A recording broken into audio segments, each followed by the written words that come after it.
Back when magicians ruled the world, there was a special group among them known as necromancers who had a rather creepy talent. They could create their own puppets by stitching together parts from both human and monster corpses, mixing and matching them any way they liked.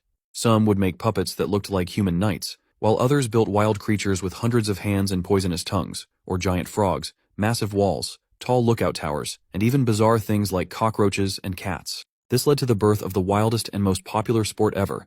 Because of it, necromancers from all over the world would gather every year in one place to show off their skills, battling each other until only one champion was left standing. Just like most people back then, there was a young boy who became obsessed with this sport. He spent nearly 17 years trying to make his own puppet, but no matter how hard he worked, he kept failing. Still, he was the stubborn type who wouldn't give up easily, so he always started over from scratch. The trouble was, to get the kind of corpses he needed money. And to make money, he had to take on a lot of dirty jobs no one else wanted, while the rich kids got to learn proper necromancy in fancy classrooms. If that wasn't bad enough, he was always picked on by bullies for no real reason, except being weak and growing up in a garbage dump and surviving by eating whatever rotten leftovers he could find. But he dreamed of becoming the strongest necromancer, so nothing about his tough life ever stopped him. One day, while visiting a necromancer's shop looking for something cheap for his latest project, a human woman's corpse caught his eye. He got curious and asked the shop owner about her, only to hear that nobody had managed to make this body move. He didn't want to waste his hard-earned money on something useless, but in the end, he made up his mind and bought her after the shop owner mentioned that she'd once been one of the greatest fighters of her time,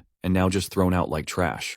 He brought the corpse home and quickly attached a cheap hand and leg to replace the missing parts. More determined than ever, he whispered the words to bring her back to life. Suddenly, with a flash of lightning, the girl's body actually started moving. The boy was frozen in shock. He couldn't believe he'd finally done it. The revived girl looked just as surprised, and they just stared at each other until, out of nowhere, she spoke. That freaked the boy out so much that he started screaming and wondering how could a corpse talk. In a panic, he grabbed a meat cleaver and pointed it at her. That was all it took for the girl to see him as a threat. In a sudden move, she gathered her strength and threw a punch so powerful that it blasted a hole in the wall. The next thing the boy knew, he woke up tied to a chair, with the girl sitting in front of him. She told him he had only survived because she had missed, and the reason for that was his new foot, which she couldn't control. Later, as the first corpse with her own mind and memories that didn't so easily obey the boy as her master, she agreed to work with him, but only if he promised to give her 95% of any prize money they won at the necromancy tournaments. The boy agreed, but even that unfair deal didn't stop him from falling for her.